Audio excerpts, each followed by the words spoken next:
Central গভর্নমেন্টের নিজস্ব একটা লিগ্যাল কাগজ আছে, সেই কাগজটা আমরা আপনাদের দেখাবো।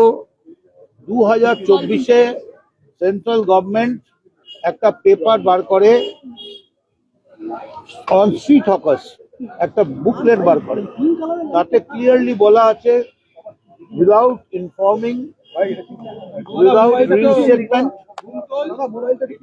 কোনো অবস্থাতেই কোনো হকারকে তুলে দেওয়া যাবে না, হকারদের ওপর মারা যাবে না, কোনো রকম অত্যাচার করা যাবে না। এবং ইতিমধ্যেই অনেক জায়গায় হকার উচ্ছেদের বিরুদ্ধে জাজমেন্ট আসতে আরম্ভ করেছে। তো আমরা এবং ইতিমধ্যেই বহু জায়গায় হকাররা রাস্তায় ভিক্ষে করতে নেমেছে।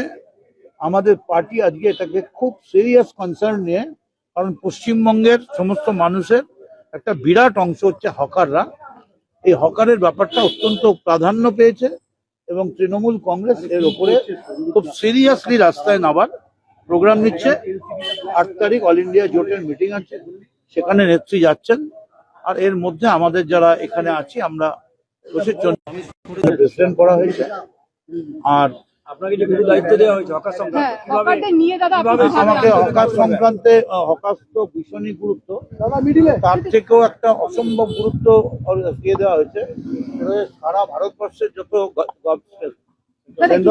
সেন্ট্রাল গভর্নমেন্ট অফিসেস আছে, সেই সমস্ত গুলো, যেমন ডিএসপি তে 21 জন বসে আছে, এই সারা দেশের সমস্ত অর্গানাইজেশন গুলোকে আবার রিজুভিনেট করার জন্য আমি মনে করি আগে হকার ব্যাপারটা একদম অগ্নিগর্ভ হয়ে আছে, খেতে পাচ্ছে না।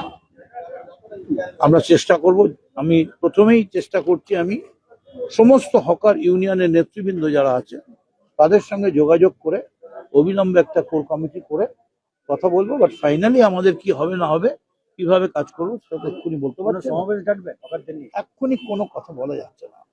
বিফোর টকিং টু এভরিবডি আমি এইটুকুনি বললাম যে তৃণমূল কংগ্রেসের আজকের মিটিং এ হকার সমস্যাটা অত্যন্ত বিরাট ভাবে গুরুত্ব। ওকে।